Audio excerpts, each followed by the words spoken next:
Jubilee hills తీర్పుపై సర్వత్రా ఉత్కంఠ. సునీతకే పట్టం ఖాయమా?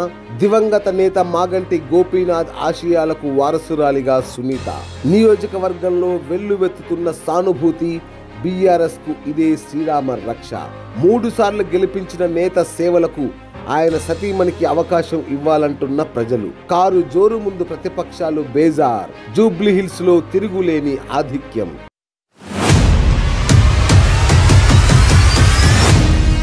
అధికార కాంగ్రెస్ పాలనపై రిఫరెండంగా మారిన ఉప ఎన్నిక. గ్యారంటీల అమలులో వైఫల్యం కాంగ్రెస్ కు రివర్స్ కొట్టనుందా? నిరుద్యోగుల మహిళల ఆగ్రహం ఓట్ల రూపంలో కాంగ్రెస్ కు షాక్ తప్పదా? బీఆర్ఎస్ చేసిన అభివృద్ధి సునీత గారికి రక్ష. షేక్పేట ఫ్లైఓవర్, బస్తీ దవాఖానాలే సాక్ష్యం. హామీల కాంగ్రెస్ కావాలా?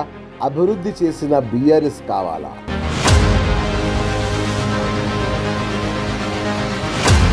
జూబ్లీ హిల్స్ నుంచే బీఆర్ఎస్ జైత్రయాత్ర. కేసీఆర్ పక్కా వ్యూహం. కేటీఆర్, హరీష్ రావుల సుడిగాలి ప్రచారం. గులాబీ శ్రేణుల్లో నయా జోష్. కాంగ్రెస్ బీజేపీల మధ్య చీలనున్న ఓట్లు బీఆర్ఎస్ కు లాభమేనా? సానుభూతి, అభివృద్ధి, ప్రభుత్వ వ్యతిరేకత. సునీత గెలుపుకు తిరుగులేని అస్త్రాలు. జూబ్లీ హిల్స్ కోటపై గులాబీ జెండా ఎగరడం ఖాయం. జూబ్లీ హిల్స్ తీర్పుపై సర్వత్రా ఉత్కంఠ. సునీతకే పట్టం ఖాయమా? దివంగత నేత మాగంటి గోపీనాథ్ ఆశయాలకు వారసురాలిగా సునీత. నియోజకవర్గంలో వెల్లువెత్తుతున్న సానుభూతి. బీఆర్ఎస్ కు ఇదే శ్రీరామ రక్ష. 3 సార్లు గెలిపించిన నేత సేవలకు ఆయన సతీమణికి అవకాశం ఇవ్వాలంటున్న ప్రజలు. కారు జోరు ముందు ప్రతిపక్షాలు బేజార్. జూబ్లీ హిల్స్ లో తిరుగులేని ఆధిక్యం.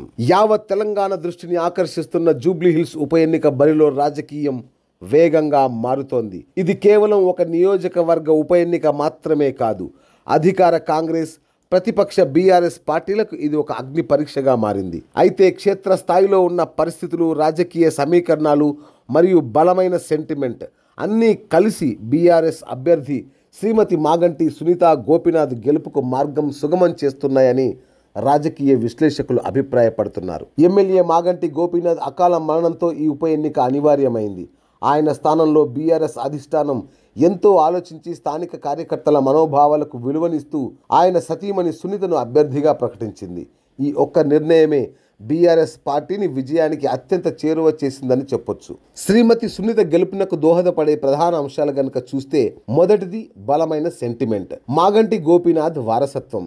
జూబ్లీ హిల్స్ నియోజకవర్గంలో మాగంటి గోపీనాథ్ కేవలం ఒక ఎమ్మెల్యే కాదు, 3 సార్లు వరుసగా గెలిచిన ఆయన ప్రజలతో మమేకమై ప్రతి బస్తీలో, ప్రతి కాలనీలో వ్యక్తిగత సంబంధాలు కలిగిన నేతగా పేరు పొందారు. ఆయన చేసిన సేవలు, నియోజకవర్గ అభివృద్ధికి ఆయన పడిన తపన ప్రజల మనసుల్లో బలంగా నాటుకుపోయాయి. ఆయన మరణం సృష్టించిన సానుభూతి వేవ్ ఇప్పుడు సునీతకి అనుకూలంగా పనిచేస్తోంది. గోపీనాథ్ ఆశయాలను కొనసాగించడానికి ఆయన సతీమణికి ఒక్క అవకాశం ఇవ్వాలి అనే బలమైన భావన ప్రజల్లో కనిపిస్తోంది. సునీత కూడా కొత్తేమీ కాదు. తన భర్త రాజకీయాల్లో ఉన్నప్పటి నుంచి తెర వెనుక క్రియాశీలకంగా ఉంటూ నియోజకవర్గ సమస్యలపై పూర్తి అవగాహన కలిగి ఉన్నారు. అధికార కాంగ్రెస్ పాలనపై రిఫరెండంగా మారిన ఉప ఎన్నిక.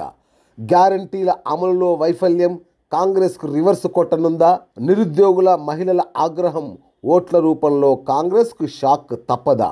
బీఆర్ఎస్ చేసిన అభివృద్ధి సునీత గారికి రక్ష. షేక్పేట ఫ్లైఓవర్, బస్తీ దవాఖానాలే సాక్ష్యం. హామీల కాంగ్రెస్ కావాలా? అభివృద్ధి చేసిన బీఆర్ఎస్ కావాలా? ఇక రెండోది అధికార కాంగ్రెస్ పై ప్రజా వ్యతిరేకత.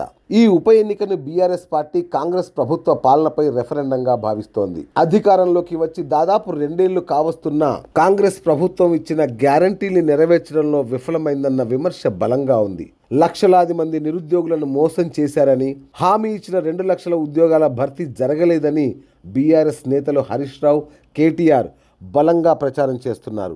మహాలక్ష్మి పథకం కింద మహిళలకు 2500, తులం బంగారం వంటి హామీలు ఏమయ్యాయని ప్రజలు ప్రశ్నిస్తున్నారు. మైనారిటీలను ఓటు బ్యాంకుగా వాడుకున్న కాంగ్రెస్ వారి సంక్షేమ పథకాలను నిలిపివేసిందని కేటీఆర్ చేస్తున్న విమర్శలు ఆ వర్గాల్లో ఆలోచన రేకెత్తిస్తున్నాయి.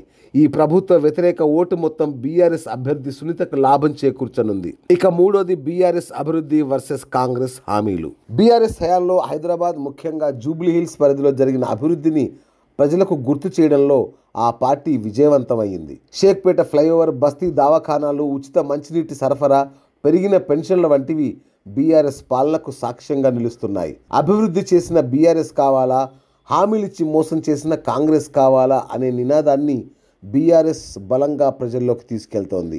ఈ ఉప ఎన్నికను బీఆర్ఎస్ అధినేత కేసీఆర్, వర్కింగ్ ప్రెసిడెంట్ కేటీఆర్ అత్యంత ప్రతిష్టాత్మకంగా తీసుకున్నారు. తమ జైత్రయాత్ర జూబ్లీహిల్స్ నుంచే ప్రారంభం కావాలని వారు పార్టీ శ్రేణులకు దిశానిర్దేశం చేశారు. కేసీఆర్ స్వయంగా వ్యూహ రచనలో పాల్గొనడం, కేటీఆర్, హరీష్ రావు వంటి అగ్రనేతలు నియోజకవర్గంలో విస్తృతంగా ప్రచారం చేయడం కార్యకర్తల్లో కొత్త ఉత్సాహాన్ని నింపింది. ప్రతిపక్షాలైన కాంగ్రెస్, బీజేపీలు తమ అభ్యర్థుల్ని నిలిపినప్పటికీ వారి మధ్య ఓట్లు చీలిపోయే అవకాశం ఉంది. ముఖ్యంగా కాంగ్రెస్ అభ్యర్థి నవీన్ యాదవ్కు మద్దతుగా ఎంఐఎం పోటీ చేయకపోవడం కొంత ప్రభావం చూపినా బీఆర్ఎస్ ఓటు బ్యాంకు చెక్కు చెదరలేదు. మాగంటి గోపీనాథ్పై ఉన్న అచంచలమైన అభిమానం, సానుభూతి, సునీత మంచితనం మరియు కాంగ్రెస్ ప్రభుత్వంపై పెరుగుతున్న ప్రజా వ్యతిరేకత, ఈ మూడు అంశాలు కలిసి జూబ్లీహిల్స్ కోటపై కారు జెండాను మరోసారి ఎగరేయడం ఖాయంగా కనిపిస్తోంది.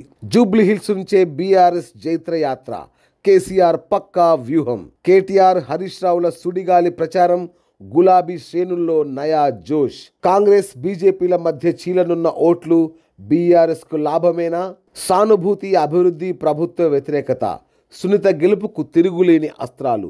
జూబ్లీహిల్స్ కోటపై గులాబీ జెండా ఎగరడం ఖాయం.